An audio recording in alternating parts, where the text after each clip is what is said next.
রাশিয়ার একের পর এক বিমান ঘাঁটি লক্ষ্য করে রবিবার ড্রোন হামলা চালিয়েছে ইউক্রেন। অভিযানের নাম দেওয়া হয়েছে স্পাইডার ওয়েভ, অর্থাৎ মাকড়সার জাল।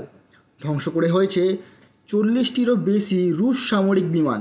রবিবার গভীর রাতে সেই রণকৌশল ফাঁস করেছেন ইউক্রেনের প্রেসিডেন্ট ভলোদিমির জেলেনস্কি স্বয়ং। এবার জানা গেল, হামলাকারীদের ড্রোনগুলিকে আগে থেকেই ট্রাকে করে পাঠিয়ে দেওয়া হয়েছিল রাশিয়ার ভূখণ্ডে। পরে দ্রুত রিমোট নিয়ন্ত্রিত হামলা চালানো হয়। রবিবার রুশ ভূখণ্ডের 500 থেকে 4500 কিলোমিটার অভ্যন্তরে ঢুকে নিখুঁত হামলা চালিয়েছেন ইউক্রেন। এর জন্য ব্যবহার হয়েছিল উন্নত প্রযুক্তিসম্পন্ন 117টি ড্রোন। হামলার পদ্ধতি ছিল অভিনব। সমাজ মাধ্যম পপুলার ফ্রন্ট এবার দাবি করেছে, ট্রাক থেকেই রাশিয়ার পাঠিয়ে দেওয়া হয়েছিল বিস্ফোরণ বোঝাই ড্রোনগুলি, যাতে কারো নজর না পড়ে। সেই জন্য ড্রোনগুলিকে বোঝাই করে রাখা হয়েছিল সারি সারি কাঠের বাক্সে। প্রতিটি বাক্সে কাঠের ঢাকনার বদলে ছিল ধাতব প্লেট।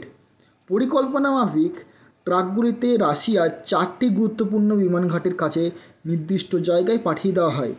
এরপর সময় মতো রিমোটের সাহায্যে দূর থেকে সরিয়ে দেওয়া হয় ধাতব প্লেটের আবরণ। কাজ শুরু করে দেয় 117টি কোয়াড্রপ্টার ড্রোন। অভ্যন্তরীণ গোয়েন্দা সংস্থা এসবিইউ এর প্রধান ভ্যাসিল মলিউ ক্ষতিগ্রস্ত বিমানের সংখ্যাটা এখনও নিশ্চিত না করা গেলেও মনে করা হচ্ছে অন্তত 40টি রুশ সামরিক বিমান ধ্বংস হয়ে গিয়েছে। যদি তাই হয়, তাহলে রাশিয়া ইউক্রেনের যুদ্ধের শুরুর পর থেকে এটি হবে ইউক্রেনের সবচেয়ে ধ্বংসাত্মক ড্রোন অভিযান।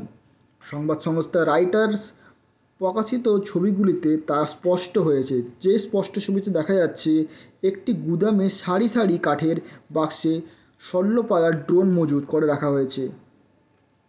কাঠের ঢাকনার পরিবর্তে প্রতিটি বাক্সে রয়েছে ধাতব পাটের ছাদ, যেগুলিতে রিমোটের সাহায্যে সরানো যায়। রাশিয়ার সমাজ মাধ্যমেও এরকম নানা ভিডিওতে ইতিমধ্যে ছড়িয়ে পড়েছে। যে সকল ভিডিও সত্যতা যাচাই করা হয়নি এখনও পর্যন্ত, তাতে দেখা যাচ্ছে একই রকমভাবে ট্রাকের ওপর কাঠের বক্স বোঝাই করা ড্রোন রাখা, যেগুলি ব্যবহার করে হামলা চালানো হয় বলে অনুমান করা হচ্ছে। রাশিয়ার সরকারি সমাজ মাধ্যম তাস সূত্রে জানা গিয়েছে, ড্রোন হামলায় জড়িত সন্দেহে একটি ট্রাক চালককেও জিজ্ঞাসাবাদ করা হয়েছে পুলিশের মাধ্যমে।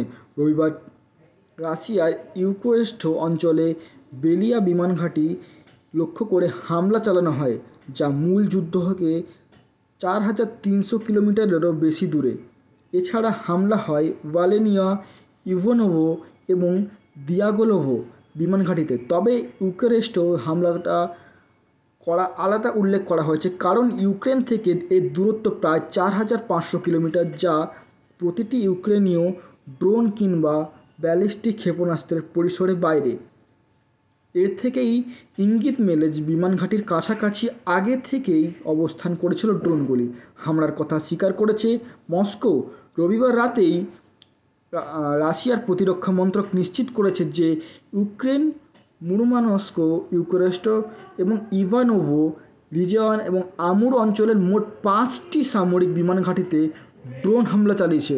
তবে মন্ত্রকের মতে, বিভিন্ন ছাড়া বাকি অঞ্চলে স্বাভাবিকভাবে ড্রোনগুলিতে প্রতিহত করেছে রুশ বিমান প্রতিরক্ষা ব্যবস্থা।